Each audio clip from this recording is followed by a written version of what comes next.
Hey, it's Chris, and if you know me, then you know two things. Number one, that I'm an enormous fan of all things consumer technology, and number two, that I'm really deep into the Apple ecosystem. And as both of those things, I've been checking out the Google I/O announcements this year in 2018, and I think it's worth exploring if there's anything that was announced that should make Apple fans jealous. Now, real quick, before we get too deep into it, I did leave some links to some of my favorite iPhone accessories down in the description, so be sure to check those out before you do anything else. So there's gonna be two parts to this video. Number one is just gonna be talking about all the new feature announcements and whether or not there's anything that might make Apple fans feel a little bit left out.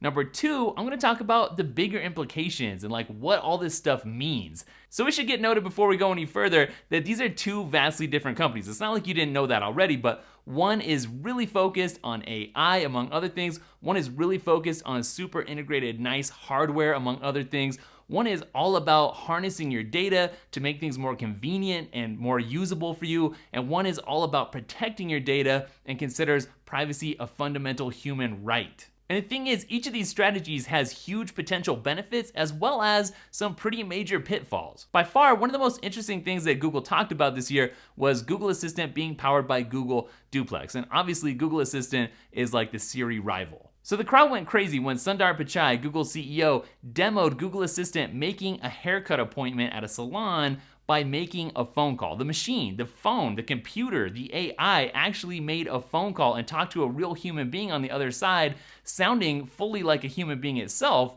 with all kinds of like hmms and statements that you wouldn't think a machine would make, not missing a beat, and made this appointment. Like, I'll tell you for real, I almost got chills watching this demo because it's just that cool and like out there and crazy and unexpected. But it's worth noting that this isn't technology that you can just get right now with Android P. It's something that they're testing over the next few months that's gonna be rolling out kind of slowly, that's very focused. It's not like you can just have any old conversation with this technology, but still, dang. This is really crazy that it even exists. I think at this point, everyone's kind of just feeling like Siri is more or less a toy in comparison to Google Assistant. Now, that doesn't mean that that's actually true in reality, but I think that is absolutely how everybody, Google, Apple, whoever fans, feels. But if you're an Apple fan, don't forget that Apple recently hired John Giannandrea, who was Google's AI chief, to head up their machine learning strategy. So there's definitely hope for Siri heading into the future. But even so, Google's Duplex powered assistant, is it something to be jealous of? Yeah, I think definitely so. But of course, Google's Assistant's getting better in other areas too, like it can understand more complex questions, like if you ask it what's the weather in multiple cities, it'll be able to answer you. And also, it can pick up a conversation wherever you left off, so you don't have to say, hey Google, every time you want to interact. It can continue the conversation because it can tell the difference between you talking to it versus somebody else. Again, if you're a Siri user, is this something to be jealous of? I mean, obviously, call a spade, check. Something else that was cool that Google announced for Android P was actions and slices. So Siri already does a good job of surfacing apps that it thinks you're gonna wanna interact with when you swipe down on the home screen, but Google is gonna go even further than that with Android here and surface actions within those apps, which will let you do whatever you're doing a little bit faster. And then Slices is also gonna show up in your Android search results to let you see an actual piece of an app, like a portion of an app that's live that you can interact with, so you don't even have to launch the app to do something like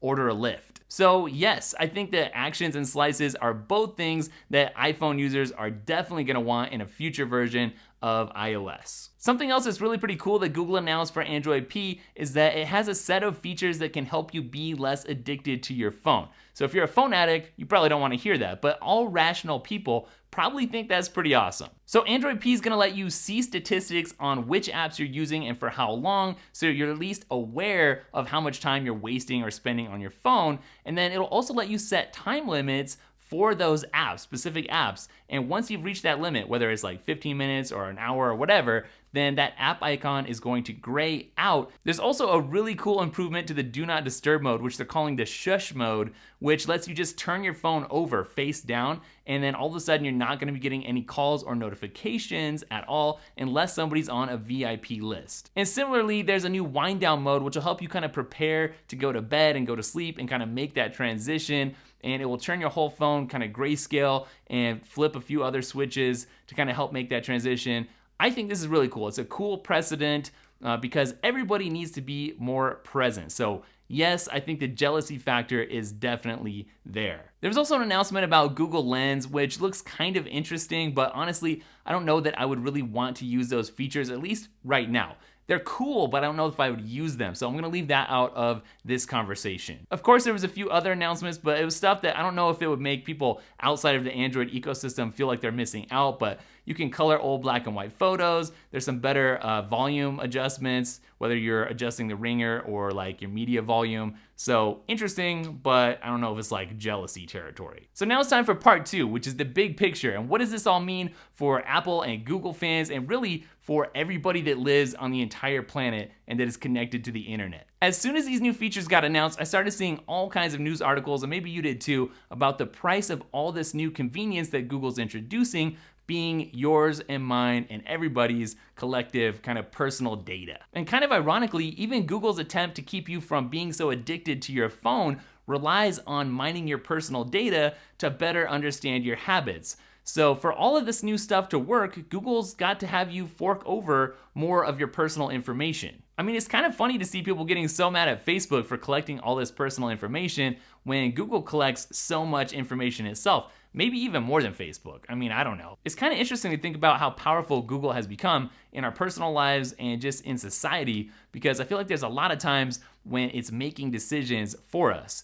And with Android P, I think that's gonna be the case even more so, because there's times when it doesn't even ask you something, it kind of just presents information proactively. I think the big overall question that people probably have swimming around in the back of their minds is, are we losing control of important aspects of our life?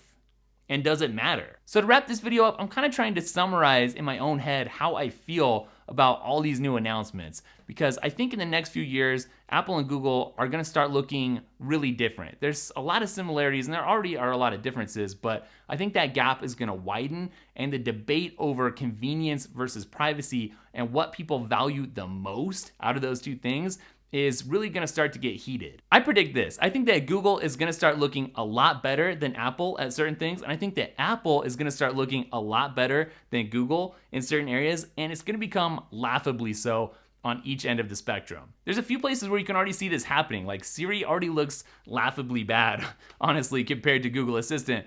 But the way that Google treats people's personal information is also kind of laughable in its own way. As a general fan of technology, I'm honestly really excited to see what both companies do moving forward from here. But it's worth noting that whenever either of these companies has an event, one is always playing catch up and one's always a little bit ahead and one's always borrowing from somebody else. I mean, it's just kind of the way it goes, right? Well, thanks for watching today, guys, and let me know what you think. Are any of the new features that Google just announced stuff that Apple fans should maybe be jealous of? Tell me why or why not. Give me your reasoning. And don't forget, I linked up some cool iPhone accessories down in the video description, so make sure to check those out. And I'll catch you guys in the next video. Later.